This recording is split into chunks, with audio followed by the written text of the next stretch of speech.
Yeah, no, that's fantastic. Okay. Okay. Well, I can see that Lisa's now, looks like she's all hooked up. So I'm just going to come and say hi to Lisa. How are you doing, Lisa? Maybe not at her computer right this second? Okay.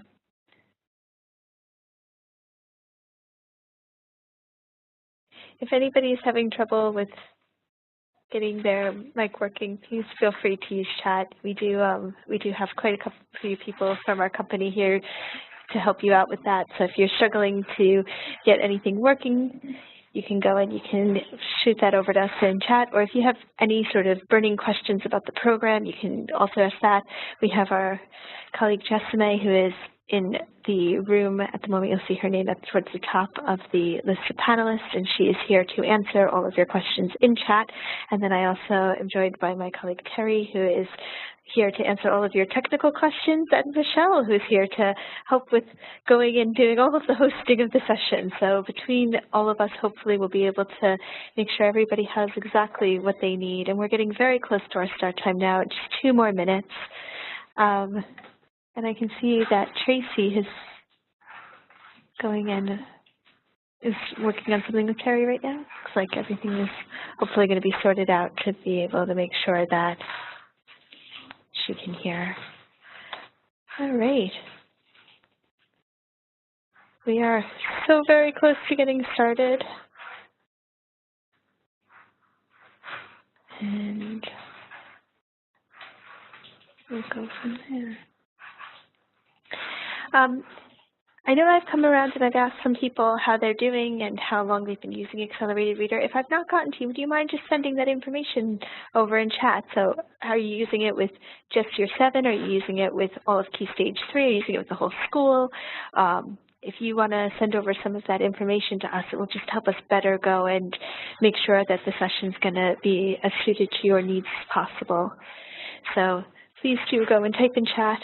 I can see Sarah saying she's using it slowly with Key Stage 3. That's great, Sarah. That's actually what I did in my school before I joined the company, because I used it with Key Stage 3. Okay. Anybody else want to tell us what they're doing in their school? I know a few people have told me that they're just using it with year 7. Here, Rachel's saying that she's about to start using AR with 2 year 7 classes as a trial, which is wonderful. Lisa said just year 7 this year, growing to include year 8 and year 2 and year 9 and year 3. She's new to it, but that's wonderful. I think going and slowly coming along, taking on more students as you go, that often works. Pat said that she's using it with year 7 and then with SEN students in years 8, 9, and 10. And Sophie said 7 and 8 will be rolling it out to weaker students in year 9 and 10 too soon, which is all sounding really wonderful. And I know we've just had somebody join us. Mark said that they're using it with year 7 and 8, currently around 480 students between the 2 year groups. So a lot of people still very new, and that's fantastic. So I can see that it's time to start. So I'm actually going to come over to my, for some reason that did. 1 second. Going to just grab my information that I need to get started.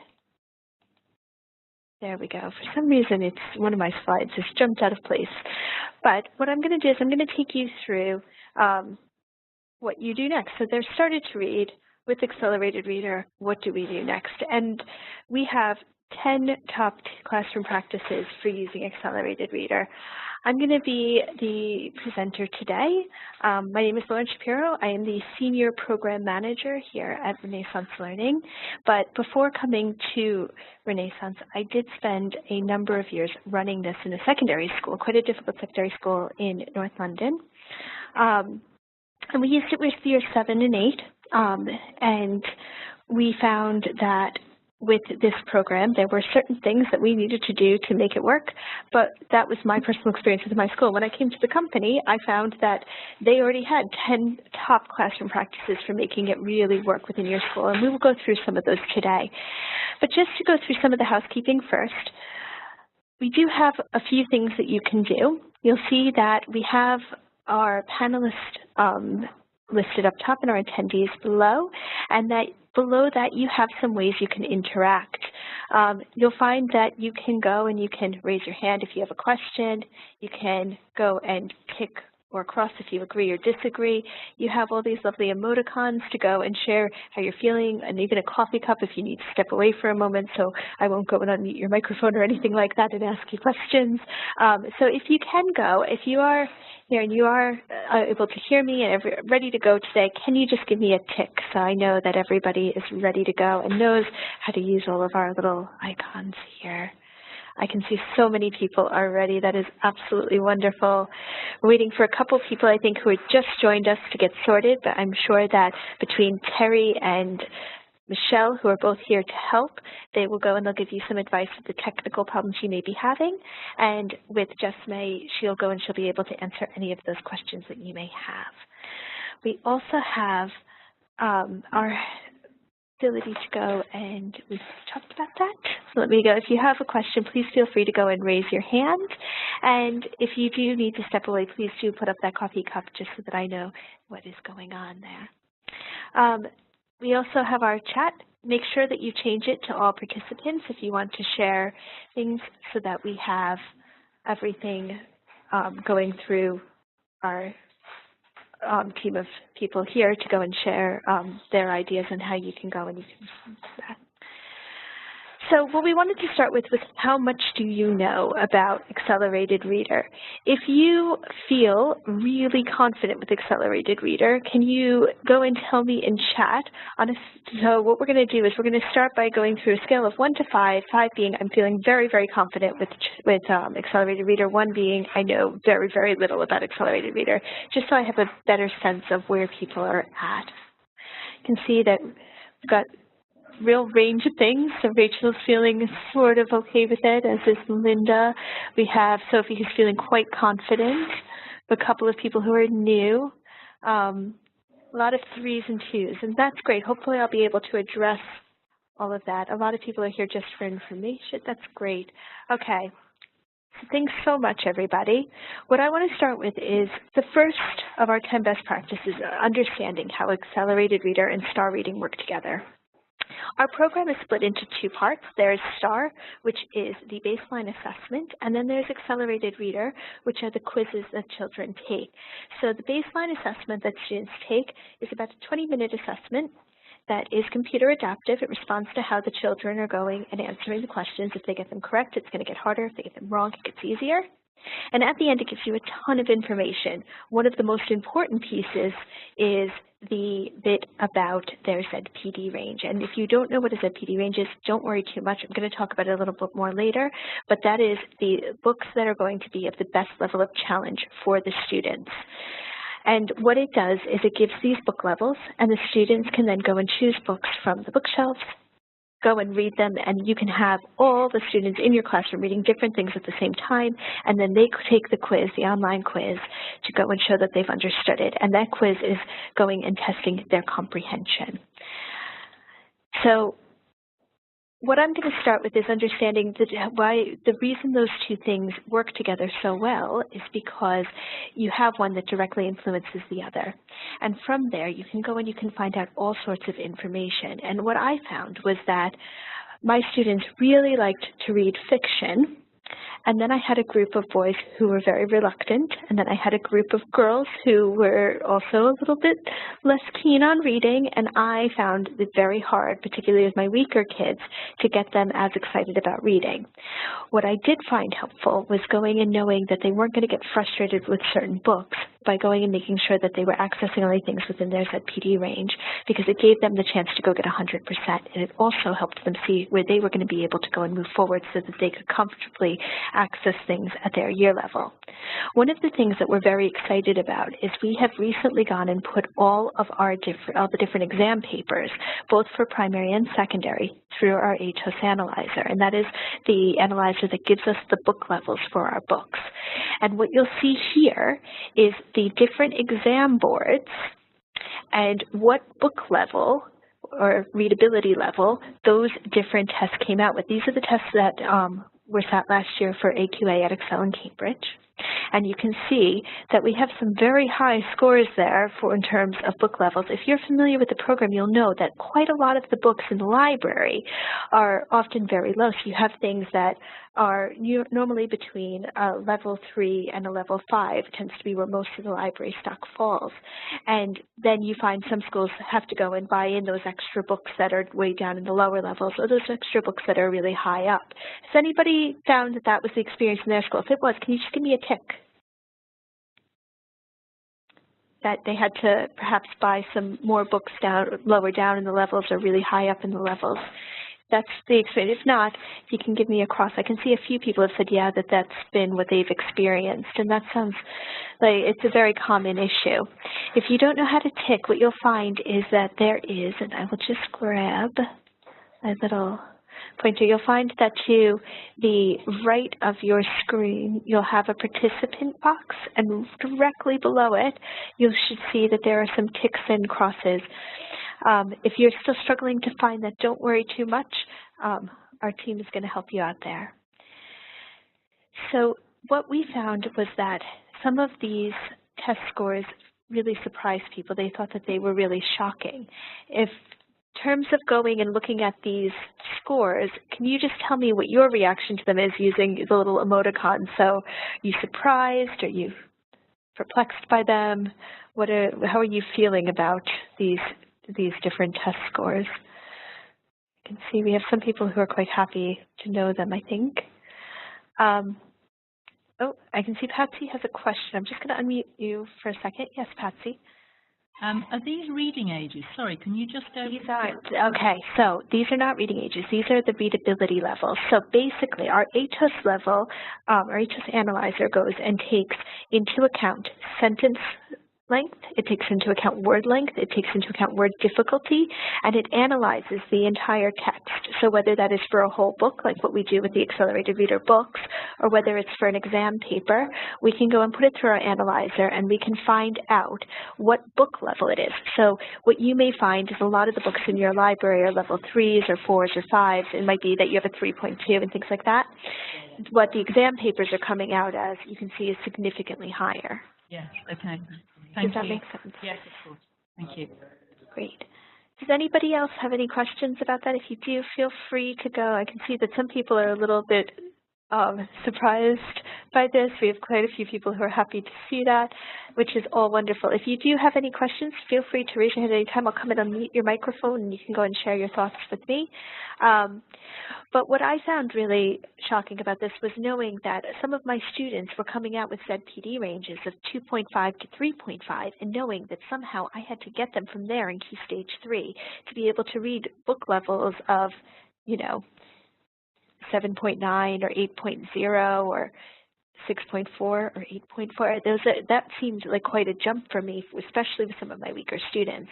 And one of the things that you might find is helpful is when you are going and looking at your book stop, making sure that you also look at what your library stock that's nonfiction, where that fits in with Accelerated Reader. Very often people, when they go and they think of Accelerated Reader, because it's independent reading, because it's reading for pleasure, a lot of people don't think so much about going and taking into account all of their nonfiction library stock. We have quizzed 30% of what we quizzed is nonfiction, so a lot of that can often help go and push kids further up with their reading ages and give them access to some of those higher levels, particularly if you have very capable readers who need those more challenging texts. Once you get past level 6.5, it's very hard to find some of those book levels that are at that level of challenge unless they're nonfiction, and so, or unless they're classics.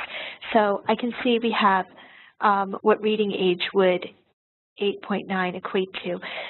They don't quite work as reading ages, and I can see that Jess has already responded. A good way of estimating that is a good way of estimating reading ages. I'm not sure what she's responding to, and I can see that we have a few things going on here. This is the last year's GCSE paper, so we are trying to find out a bit more about that. I can see some people are going and annotating my screen at the moment with how they must feel about the exam paper being that hard. And I know that that can often feel like it's a bit challenging, particularly if you have such weak students and you have such high exam papers, and when you have to go and you have to make sure the kids can access that, it can feel like it's a push. But one of those things that you can do is by exposing them to more of the nonfiction earlier on with Accelerated Reader, that can often help get them ready. And if you need some help thinking about, well, what nonfiction should I look at? We publish this report called What Kids Are Reading. We do this each year. We take into account all of the quizzes taken in Accelerated Reader. And we have quite a lot of schools on board. We have about 4,000 schools that are using Accelerated Reader, so quite a lot of students. And what we do is we then break down, well, what are the most popular nonfiction titles that they're reading by year group. We go and we look at all of those sorts of things. And you can find that paper on our website to download for free if you are interested. I'm going to move on from this now. The next thing that we do say is that you need to make sure that you find the zone of proximal development. And this is because it is so important kids are reading within their ZPD ranges. I know some people really worry about, well, what happens if they're going and they're reading a book that is too difficult or too easy? Or what happens if the next book in their series is one of those too difficult or too easy books? And that's okay, because we know sometimes kids, we don't want to discourage them from reading at any point. As long as they're reading a minimum of about 70% within their ZPD range, then you have a little bit of flexibility of what they can read outside of it. I used to, as a general rule, say to my students that if you are reading within your ZPD range, that's great. If the next book in your series happens to fall outside of it, maybe you could just do a quick nonfiction quiz first. And once you've done that, then you can go read that next book in the series, because then I know that you've had success on a book within your ZPD range. And so then if that next book is a little too easy or a little too difficult, hopefully by going and providing them with some other strategies to support them through it, they will still be able to have success in the quiz. What you do want to do is you do want to make some adjustments based on how they are performing in their quizzes. If they get 100%, that's great. That means they were very comfortable with that book. They probably need something a bit more challenging next. But they don't always need something more challenging. Sometimes they need something that's a bit longer. Some students find it's much harder for them to go and choose the book that is a little bit longer than it is for them to choose a book that's a little more difficult, because that book that's a little bit longer can often feel intimidating to them, especially if they're a weaker reader. And so thinking about how you can slowly move them forward with that by increasing the length of the books little by little can often help with that. And we also suggest that you start test your class at least once a term, and that's because if you don't go and do that, they may have moved forward in their reading ages and forward in their ZPD ranges. And these ZPDs that they had before, the ZPD range, may no longer be the best fit for that student. They might find that after going and quizzing for a whole half term, maybe their new ZPD starts at a 3.8 and goes all the way to a 4.8 or a 5.0 or even higher. And so what you'll find is that at the lower end of ZPD ranges, that they tend to be smaller. So if you have a student who's a weaker reader, you might find that they can only choose books between 2.0 and 3.0, where a student who is a bit more capable may be able to go and choose something between a 3.2 and a 5.0. So they start to get wider.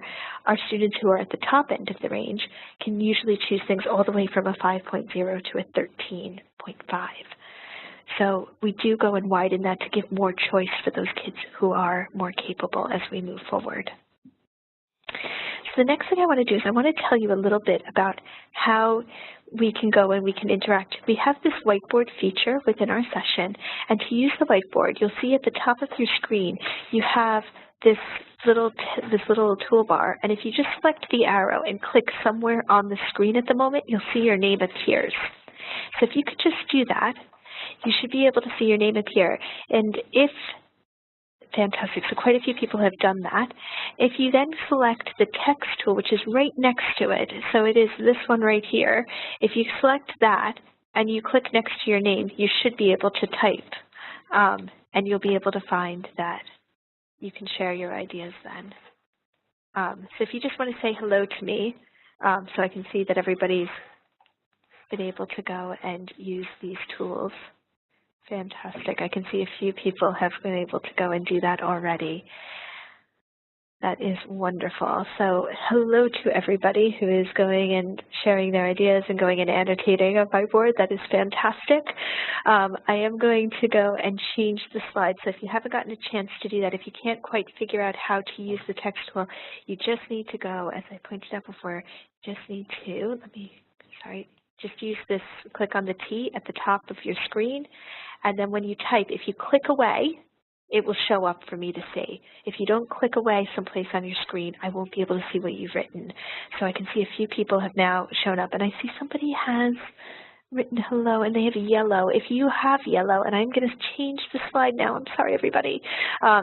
If you just go and click on this little square here, you can change the color of your text so that we can see it a little bit more clearly. What I wanted to do is I wanted to ask you how you're going to prepare your children to go and choose appropriate books. So are you going to have, how are you going to make sure they know their ZPD ranges? If you go and you just share that someplace on the whiteboard, you can do that now. So if you want to click, remember, go and grab your text tool, click on that, and then just tell me how you are going to prepare your students.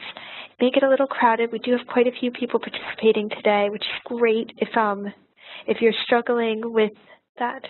Okay, I can see some people will have them right in their planners. Some people aren't quite sure yet.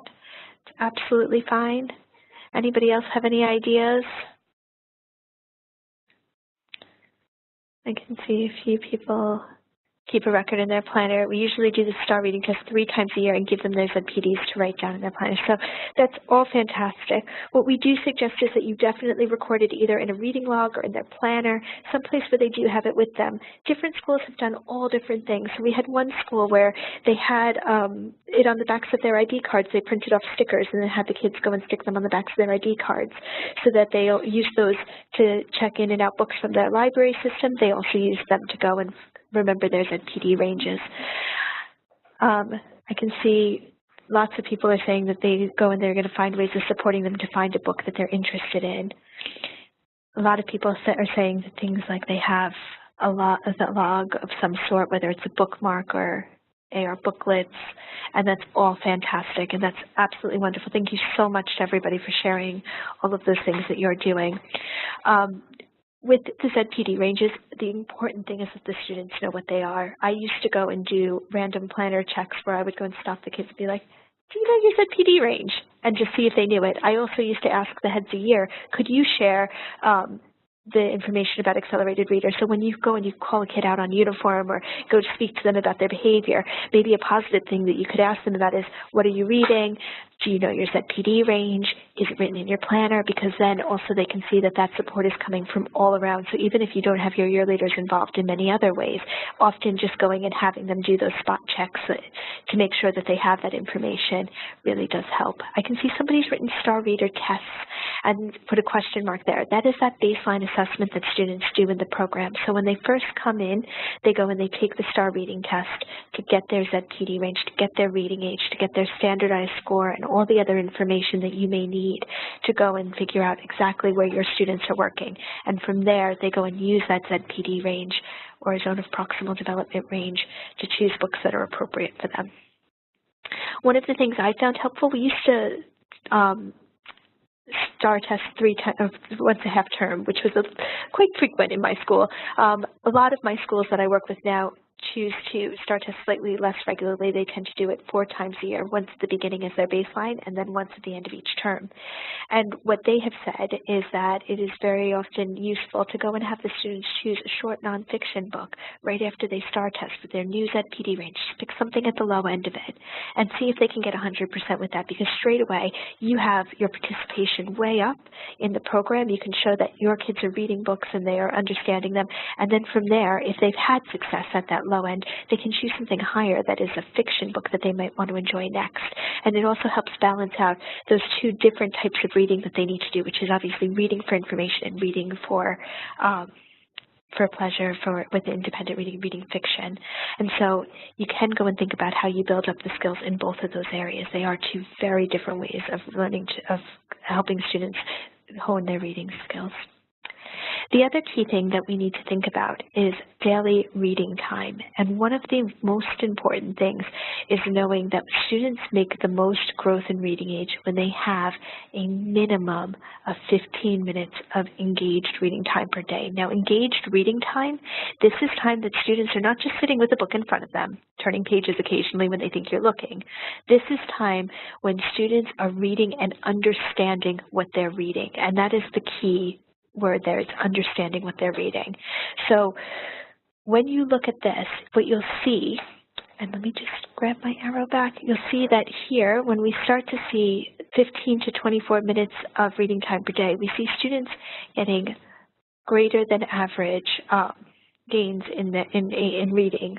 By greater than average gains, here we have that could be that they are going and they're making some progress, but they may not actually be making enough progress to move them forward at the same rate as their academic peers. And so one of the things you do want to be aware of is students really start to see the impact of reading for 20 to 25 minutes a day when you've got that when you're going and you are making sure that that time is directed and focused and that they are choosing the right books.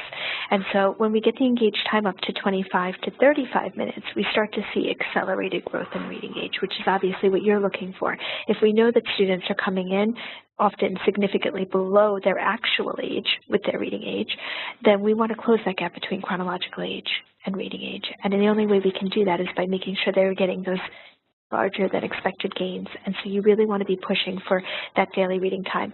And so just to find out a little bit more about what you're doing, I'm going to open a poll and I'm going to ask you when you have your reading time. Now some schools may still, this poll was designed to use with both primary and secondary, so please be advised that there is one in this poll, one answer that says during guided reading time, which will not obviously apply to secondaries, but everything else would apply. So if you tell me when you have your reading time take place, your accelerated reader lessons take place, I'm just going to open this poll now and let you have some time to answer. The other thing that we do need to think about is making sure they have access to quiz. So often we have schools who do have some reading time in place, but then they don't necessarily have the computers available for the kids to take the quizzes on the books that they're reading at sort of regular intervals. And so if they are not getting a chance to quiz regularly, that can often negatively impact on this amount of time that you see. And I can see we have quite a few people who are responding. We're nearly there. Most people have responded. I'm going to give everybody about 30 more seconds because we still have 8 people who haven't been able to go and respond to the poll. We're 6 people now. We're getting there. So nearly everybody has told us where their reading time takes place. And I will go and I will show you the results in just a second. There are 6 more people who haven't participated. If you haven't answered, if you could go and share that with me. I'm down to 5, a couple more people. It is just really interesting information to go and see exactly where different schools are finding that time. I can see we still have a few people. We're down to 4 people who still need to go and share that. And I'm going to go give it another 10 seconds, then I'll close the poll, and we will go and we'll take a look at where most people are doing this at the moment. And I can hopefully guide you in some ways with doing that. Okay.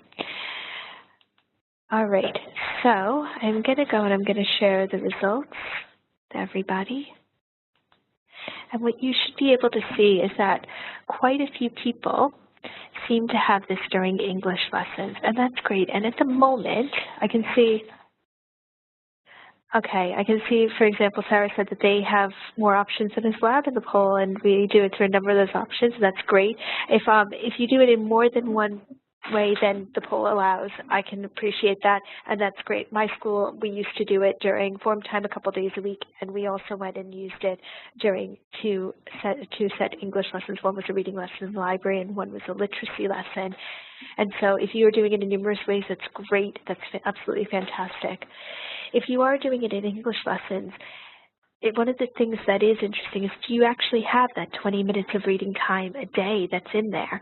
And if you need to go and let me know that, one of the things you might need to do, oh, I've just jumped back, I'm really sorry. me one second. You might need to go and restore your layout. If I close the poll now, which I'm going to do, you might need to restore your layout to be able to see your chat again. And if you need to do that, you can do that right from that top arrow there in the corner. And you can then just go and expand by clicking on these arrows here to be able to see each of those things again. If anybody is having problems, just go and send us a message in chat or raise your hand, or if you're having any other problems, just let me know in some way and I will go and I will make sure that we go and we sort that out. So I think, and no matter which way you are going and getting that reading time in your day, that is wonderful. But making sure that you do have that reading time is so incredibly crucial. So if there's anybody who's doing it in an unusual way or doesn't have that 20 to 25 minutes of reading time per day, can you just send us a message in chat? What you can do is you can go and download our Guided Independent Reading Report, which is available on our website and has these graphs in there. And you can go and you can share this information with anybody who may be a senior leader in your school or may be able to go and help you find a little bit more time in your day to be able to get that in. And that website has just been sent over so you can find where you can download that report. One of our next best practices is using reading logs as part of a reading routine. Now, there are several reading logs that you can use. I can see somebody's just come back and saying we have drop everything and read time for 15 minutes per day, and we struggle to get 20. Another person saying struggle to get 20 minutes per day. We have 10 minutes most days.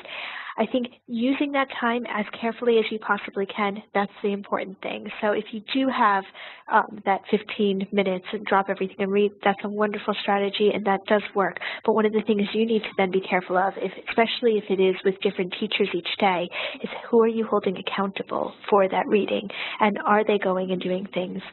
Some people are still saying they can't quite see the poll window. Let me see if I can get rid of that entirely. It should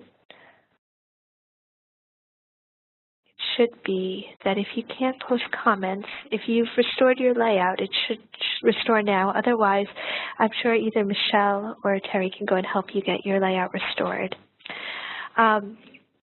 What you will be able to do is you can go and take reading logs.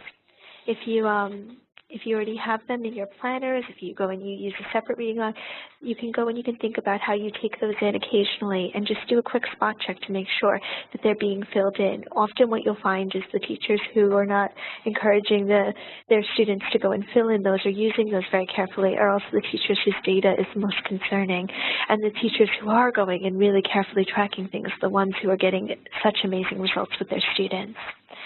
And so one of the things we did was we do have this downloadable resource. This is one of our reading logs that we put together where this is meant to be used over a half term.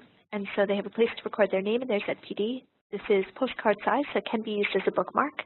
And it has a place each week for them to fill in. It is double-sided, so on the back they would also be able to go and fill in the title of the books they're reading that week. If they are reading more than 2 books a week, I'm aware that they would need more space.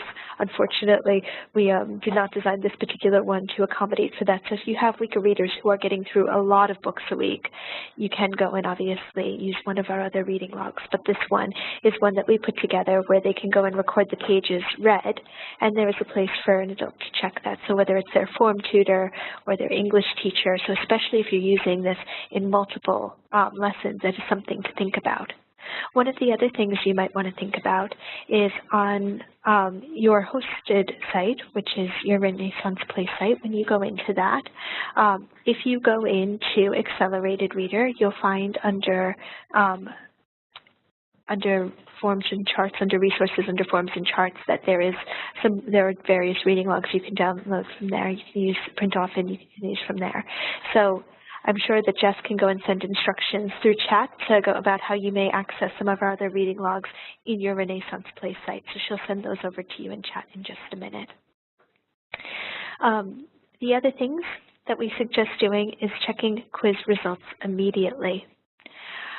One of the things that often happens is students don't quiz quickly enough, and that can often cause problems. And other things that happen are kids like to do all sorts of things. They first take their first accelerated reader quiz, and they get so excited that they think, I am going to quiz on everything I have ever read in my entire life.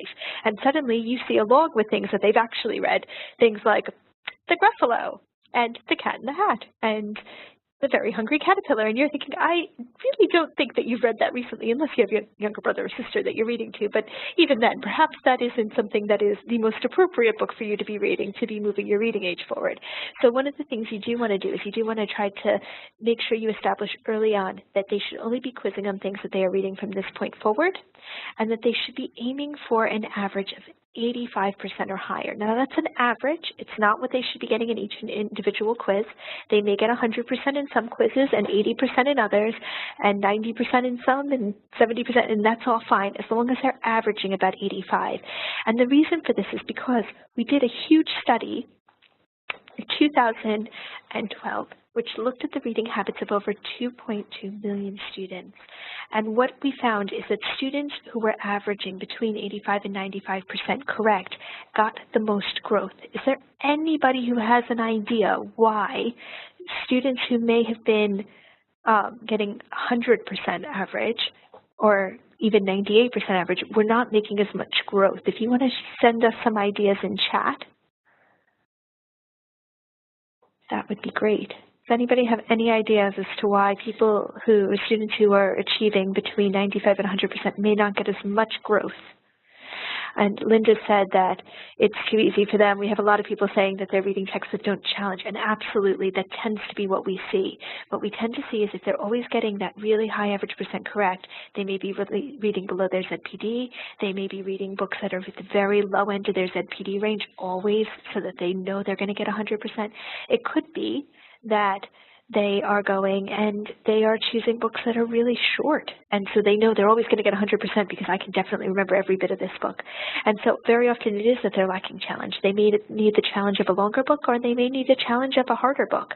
But as you can see here, between 85 and 95% correct, we're getting the largest gains in growth and reading age growth. So one of the things we do want to encourage you to do is to really think about that when you're going and you're talking to your students about their results. And you can also do that by going and having them look at their TOPS report, which is available after they finished doing a quiz. What you'll see is it will tell you how much they earned, how many points they earned, and the points have to do with the length of the books.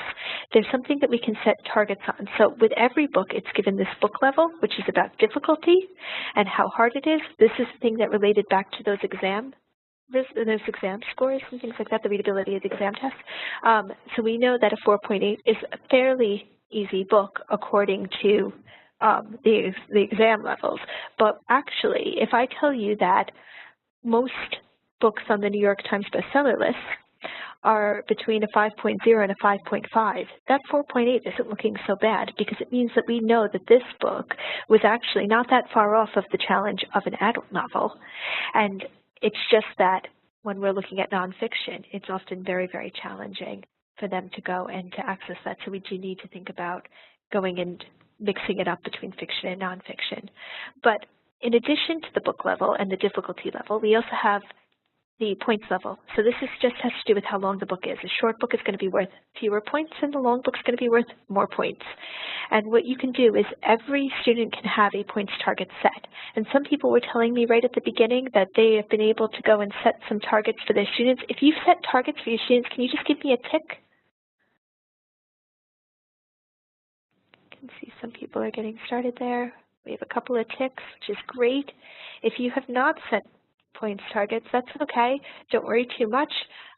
You can give me a cross if you've not done that yet, or if you don't know what I'm talking about, because what I'll do is I'll then go and I'll share with you how we can do that in just a little bit.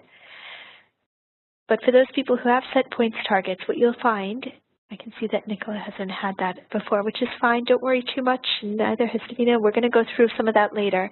What you can see is that the students all have a few different targets that they are aiming for in the system. One is to always aim for that 85% correct or higher, and that is automatically set for them. This target and this target are things we set ourselves within the system, but we have a target setting wizard to help you do that, and I'm going to come back to that in just a couple of minutes. The next thing we need to think about is taking students to the class regularly, and this is something that we call it Students to Class. It's basically short 30 to 60-second conversations that you have with the kids to help them really understand where to go next. And it's about helping them understand how to guide their own progress so that they have some autonomy within the program. And it also can help go and reinforce that achievement that they have had so that they really can celebrate their successes. And I am just going to share with you a very quick video. This one, if it lets me do so, there we go. This video is a bit lengthy. I'm going to jump through it and show you just key bits of it. So don't worry too much. If you want to watch the whole thing, it is available on our website under Training Resources, and I'll show you where you can find that later on in the session. Anybody cannot hear me, just go and raise your hand.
I am going to stop it there.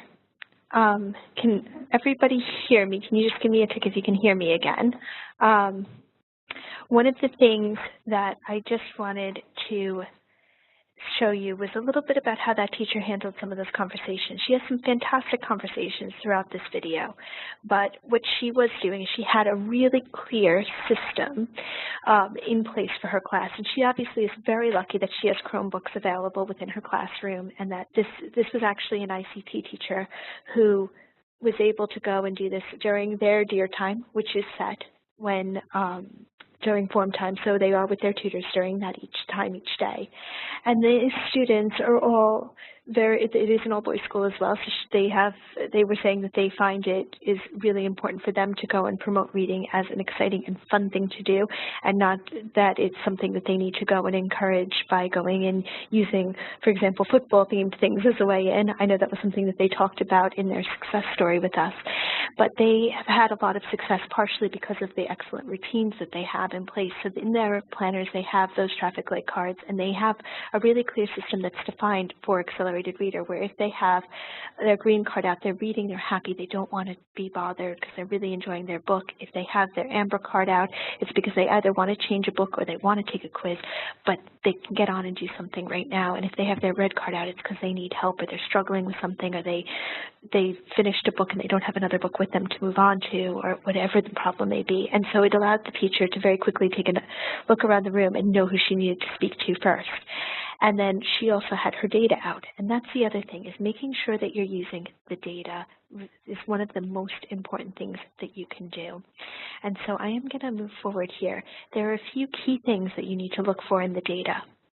The first thing is whether or not they are taking and passing quizzes. So if they are taking and passing quizzes, and they're participating, that's great. Then you don't have a problem there. The second thing you want to look at is their average percent correct. Are they going and taking the quizzes and passing them? So you can see here Chris Clark is struggling a little bit to get his average up to where it needs to be, as is Megan. And so those might be the two students that I'm really conscious of are going to need my support to move themselves forward. They might need some redirection either onto shorter books or onto easier books. The third thing you want to look at is that engaged time per day. So a student who has 0 for their engaged time per day, Ellen, we can see she's taken and passed a quiz and got 90%. The reason she might be showing 0 minutes is because it's going and looking at that engaged time per day over a period of time. So you can see here, this is the period of time that that teacher was looking at it for. So we have basically the whole first term in that school. And that whole first term, she's only read one book, and I can see that it was quite a short book because it was only worth half a point. So if it's quite a short book that she got 90% on, well, actually, if it only was a 30-page book and she's had all of these days to be reading it, well, actually, that is 0 minutes a day when we break it down over all of those different days. Engaged time per day is calculated using an algorithm that goes and looks at the student's ZPD range. It looks at the amount of time. It looks at how they've performed in their quizzes. So if they are not performing well in their quizzes, they may end up with some lower engaged time per day, because if they fail a quiz, it's going to say, well, you didn't actually read that book, we're not counting that. And it's a very smart calculation that will actually go and give you quite a lot of information about who's reading and understanding what they're reading. As a general rule, you want to aim for about 25 minutes as a class. If that feels really, really far-reaching to get to, start by trying to aim for 15 minutes as a class and build up to 25. So if you set some small benchmarks, I used to like to go and give my students a goal of, okay, we're at 15 minutes this week, guys. If we can get to 16 minutes by next week, then everybody can have a merit, and things like that, or achievement points, or whatever you call them in your schools, VIVOs, or so on and so forth. But if you can go and think about small whole class goals, that can help. If you are working with points already and giving them target points, one of the things you will notice is once you've set those points, these columns will fill in when you run it for that particular marking period you've set the points targets for. And then you'll also see that this fills in with a target number of points they need to earn.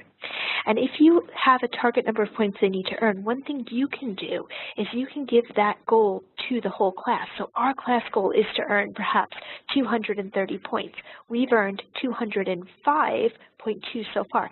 Maybe we can reach that by the end of this half term. Let's see if we can do that. And you're then encouraging them to work as a whole class. Between that and this one here for the 25 minutes, you can also give them a goal to aim for 90% in their average percent correct. All of those things are going to help you get that accelerated growth in reading age. So very quickly, what I'd like to do is I'd like you to tell me in chat, based on this, and I hope that everybody can see it all right. If you can't, at the bottom of your screen, you will see that there is a way to go and zoom in a little bit further. It'll be at the very bottom left-hand side of your screen. Who is our biggest concern? Or you can go and you can use your arrow and show me who your biggest concern is in this class. Who do you want to prioritize this week?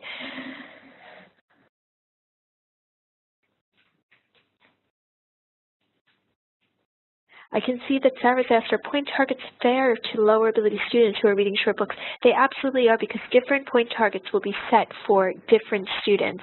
So if you're a weaker student, you may only be aiming to earn 6 points this half term, where a more capable student may be aiming for 33 points. And so what they're doing is they're aiming for the percentage of their target. And that's one of the reasons why you may want to look at a whole class goal, because then that student whose goal is to aim to earn 6 points will be able to go and contribute still. I can see that Lisa's very concerned about all these A codes. I'd be very concerned about all those kids who've not participated as well. And I can see that Rachel's concerned about the student who has no minutes, Ross there. I can see that we have some concerns also over from Davina, the student's only, first student on our list who's only taken one quiz. So yeah, absolutely. All these things that you are flagging up are really quite worrying. And so let's talk specifically about one of those students. Let's talk about James here, who I'm going to actually go and change this so I can point James Cargan. We can see that he's taken 19 quizzes and he's passed 14 of them. He has an average of 73.9, but he's reading 39 minutes per day. And I can see his target book level is a 4.2, but his average is a 4.8. So he is reading around the low end of his ZPD would be my hope. What are some of the suggestions you may have to help move him forward? Go ahead and put some of those ideas into chat, because I am going to change the screen in just a second. Is there any ideas you have about how you might help him? So read a book higher in the ZPD range is one of the suggestions. Try something more mid-range is another suggestion. I think each of these things that you're saying is absolutely crucial. One of the things that might be important is having that conversation with James. It's very hard for us to comment about James right now without knowing the context. And that's the thing, is you as teachers will know so much more about what's happening in your classroom. James, for example, you can see I have annotated this report. This is something that I used to like to do when I was still teaching, and I encouraged my team to do. But a lot of schools find to be really helpful. I used to ask people to highlight in green those students who were performing well, so students who had that 85% or higher and the 20 minutes a day that I was looking, 20 to 25 minutes a day I was looking for. If they were struggling, so they were either not reading enough or not understanding enough, I asked them to highlight them in yellow. And if they were concerned because they were not quizzing, to highlight them in pink. And any other concerning figures they could highlight in pink. And what you can see then is that when I went into the classroom, I could very quickly, having printed this off, go and say, all right, Gemma, come up and talk to me. What's been going on with your books that you've been reading? What have you read? Maybe she's read a short book. Maybe she's moved on to quite a long book, and that's why she's not quizzed again since then. If that's the case, I don't really need to worry about Gemma. I now know why she is in that situation. If it was a case that I talked to James and he was reading books but racing through them, and perhaps he'd failed a few quizzes more recently because he'd been racing through books, or maybe he had done that thing where he went to the cinema and he saw this book that was turned into a film and thought, I bet I could pass that quiz, and discovered, actually, I can't pass that quiz because I've not read the book. And our quiz writers do make sure that they can't do that. They can't pass the quizzes on books that they've only seen the film for. Perhaps that's what's happened. And if I know that's what's happened, I can just note that.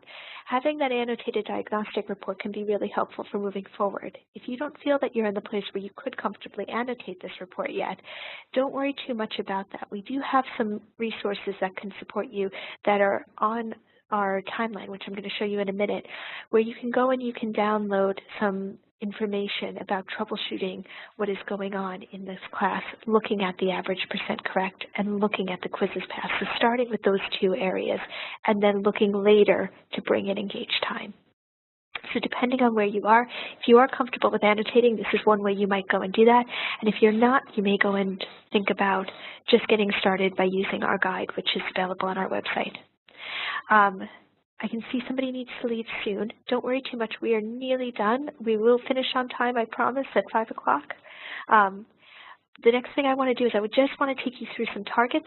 This is our 9th of our 10 best practices, and then we have one more best practice, which is a quick one, and then we will be finished. So I am going to just take you very quickly onto our website, which I will do in just a second. So if everybody, just bear with me for 1 minute. I'm going to just share my screen so that you can take a look.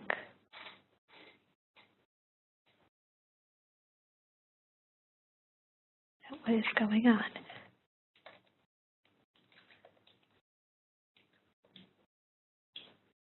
For some reason, it's not allowing me to go and bring in the tab I had previously opened. So I apologize about that. And I am just going to go to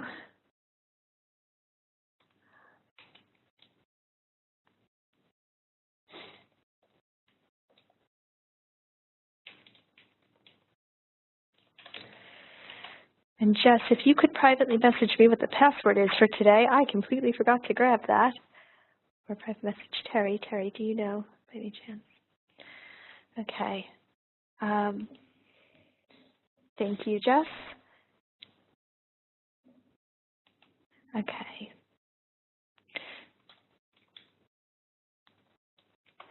So when we log in, if you are setting targets, one of the things that you will need to do is you'll just need to click on Accelerated Reader, and that very top tab that says Record Books and Targets. If you come into here, if you go to one of your classes, I'm just going to grab this class right now, and click on Reading Practice Targets, it will go and bring up this.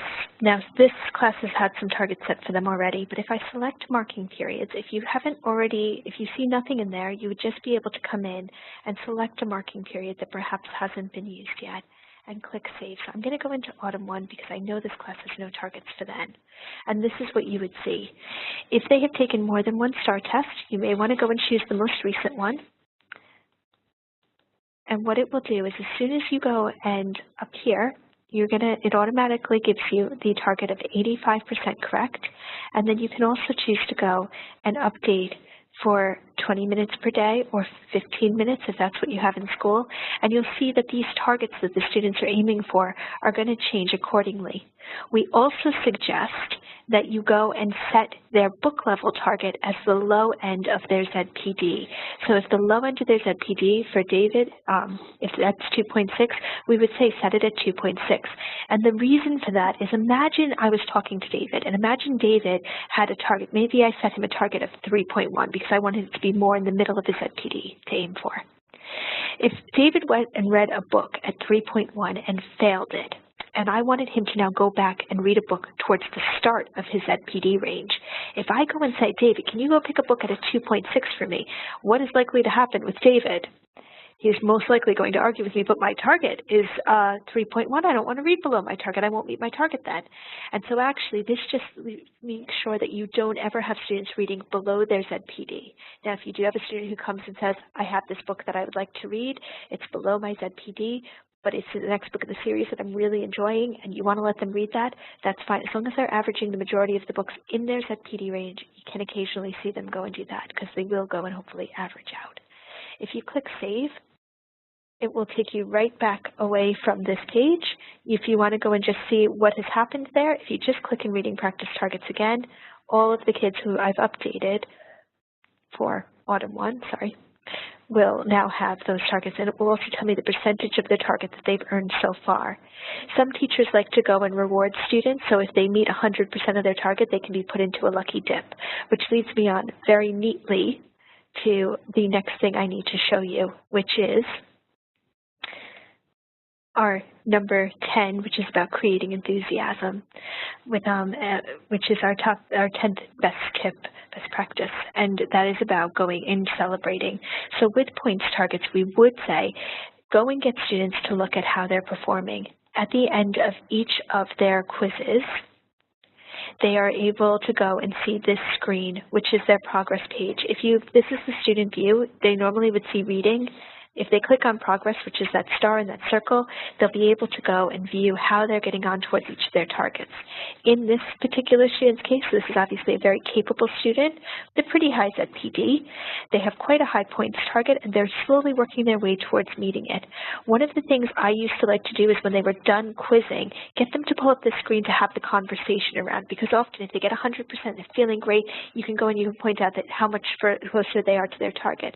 And if they haven't done very well, it also gives you a talking point around that.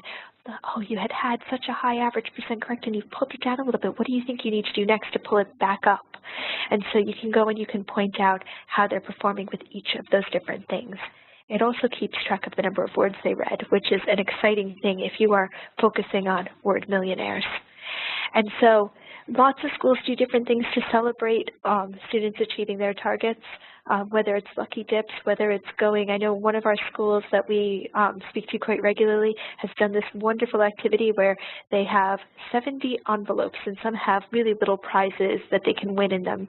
They each contain a prize, and so some of them have things like, you know, go and get a sweet from the librarian, and some of them contain things like cinema tickets, and some of them contain book vouchers, and some of them, they have all sorts of different things, and they've basically, they've done this lucky dip where, so there are a few top prizes that they can win, but to be eligible for one of the envelopes, they have to meet their points target. And so that's one of the things you can think about. If you're earlier on in the program and you haven't set points targets yet, this was one of the ideas we loved from one of our schools. In the lead up to Christmas, they went and they had students go, and every time they got 100%, put their name on a star, hang it on the tree. We have had other schools go and do things like make a big fuss out of World Book Day. This was one of the secondary schools up north that we work with, and they went and decorated doors. This was one of the winning doors that they asked the kids to go and think about what book they thought best represented their form. And so we had a lot of different books that were presented here. This is just one of them. There were a lot that were Diary of a Wimpy Kid, Tom Gates, and things like that. This was one that we thought was particularly colorful and wonderful, though, that and really creative about how they linked it back to their form. And obviously celebrating books as well, getting students to make book recommendations, thinking about setting up a reading committee and things like that. All of those things are wonderful ideas. If you wanted to share what some of your motivators already are or will be, if you want to just throw some of those ideas on the whiteboard, I have one last thing to show you after this. So we are nearly done. I can see that Patsy's asked if there are any schools in our area that use AR for their top-level stretch and challenge pupils. We'd like to see how successful it is. We have lots of success stories from all around the country, and I'm sure we can find one from your area. Patsy, if you want to let us know what your area is, we can go and we can probably send something to you. I can see we have a reading league as one of the ideas. Remember, if you've typed, you do need to click away so we can see what you've typed. 100% is prize draw for a voucher. We've awarded certificates to those who have improved their reading ages and STAR tests in the last 3 months. All those are wonderful ideas. My school always used trips as our motivators. We very rarely let students leave school for trips, and we made a big fuss once a half term. We did a literacy-related trip. So we did Harry Potter studio tour one time. We went and we saw a book turned into a film. We went and went to an author signing at a local bookshop. All of those things are tied to literacy. I can see a few other people still typing their ideas. You can see that we have the Reader of the Week. That's a wonderful one. House points for word count certificates presented in assembly. Like the idea of trips. I found that that was what my kids said they wanted. I always was up for what is the next thing that we should do. One of the ideas that we loved, we've got Muggle Millionaires. That's fantastic. I really love that, Sarah. 3 boards, 100%. Sweet. House versus House for Word Reds. Surprise afternoon tea with head and parents. That's fantastic. One of our schools does their Oscars, and they go and they have a red carpet leading to the library, and the literacy coordinator pretends to be the bouncer that day and actually only lets in her word millionaires and their parents for the day so she can talk about Accelerated Reader and promote it within her school, which we thought was a wonderful way of going and doing it as well. I know that some people are still typing. If you haven't finished, though, I'm going to have to go and change the slide just very quickly because I need to share one thing with you before we finish. Non-uniform days, always good. A school in the U.S. that had millionaire T-shirts on the front and said, I've read a million words this year. On the back it said, don't pretend you're not impressed. That's brilliant. I am just going to share my web browser one more time because I need to just show you one thing before we finish off, which is this is our company website. It's redlearn.co.uk. If you go to our customer page, you'll find that right in the middle of it, we have our implementation timeline. All of the resources I've mentioned today are in either the section above here, in like training resources, you'll find our videos and stuff. All of the others are in our implementation timeline. And if you click into this, this timeline is meant to be used for schools in their first year of Accelerated Reader or first year and a bit. And so if you're in your first term, this has all of the information and things you may want to focus on this particular term. And the term we define is 12 weeks. If you click on where you are, so for example, you've attended the webinar today, which is Cascade here. If you were to click on this and you were able to attend, you can download our top 10 best practices. And you can also visit our online discussion forum to find out a little bit more about what is going on. If people weren't able to attend, the recording is going to be made available afterward. if you would like to go and do some of if you've already done some of these other things, that's great. If you haven't, you can always go and check to see what are the other resources available at this point. In Term 2, you'll see we've got some more of these webinars. So we've got one coming up in September on Star Reading and Star Early Literacy. And if, again, there are resources attached to that. And we have a workshop coming up in October. And so we will have some information about how you can go and you can ensure that those students are going to get the best quiz experience possible. Our workshops are all very interactive.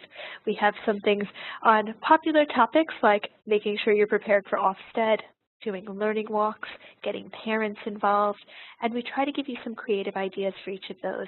You can see we also have workshops around troubleshooting those codes and using that data a bit more effectively in your data team meetings. Aiming for masterclass, which if you don't know what is a wonderful thing to aim for eventually once you feel that you've gotten it up and running and are using it really confidently in your school.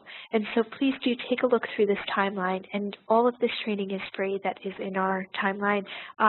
That is not in the first term. The first term is the training you would have paid for when you came on board, and you would have been able to go and hopefully have booked already. And if you haven't done that, you can go and you can take a look at where you are and take a look at what you might want to do next. So I am just going to stop sharing right now. And I'm just going to ask you if you could share right before you go. If you have any questions, please feel free to go and shoot them into chat or put them somewhere around the side of this board. Otherwise, if you want to go and share something you either already knew or something you learned or something you want to try from this event today, I'd really appreciate that. I can see that Lisa said it was very useful, but she must go. Thanks, Lisa. Have a wonderful evening. Jess has gone and sent some information about if you go to learn.co.uk customers and training is where you'll find some of the information for the implementation timeline. Thank you, Nicole. Thank you. And Jess has also pasted the link to that timeline right in here now. I can see that Sophie already knew a little bit about target setting and Sarah already knew how to select books, but people have learned about the readability of exam papers, word millionaires, giving students the colored cards, record sheets and planners. All of those are great. Some people have learned how to set a book level target, which is great. And the implementation timeline is something that you'll try. That's wonderful.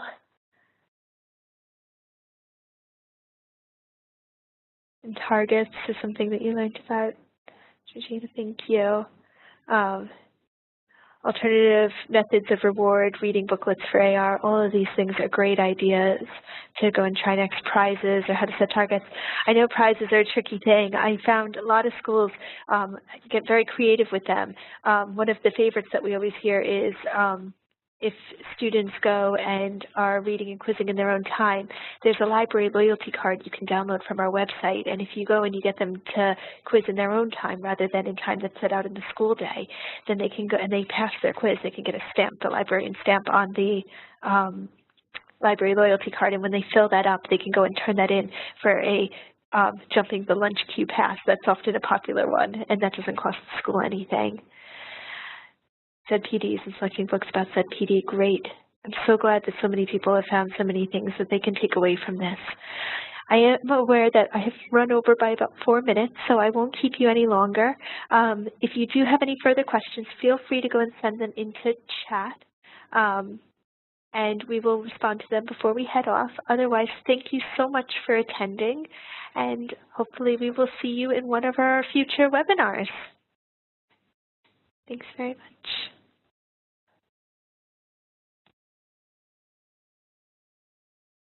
I will go and I will unmute anybody who's still in. If you do want to ask any questions, feel free to go and speak to us now. Does anybody have any questions still?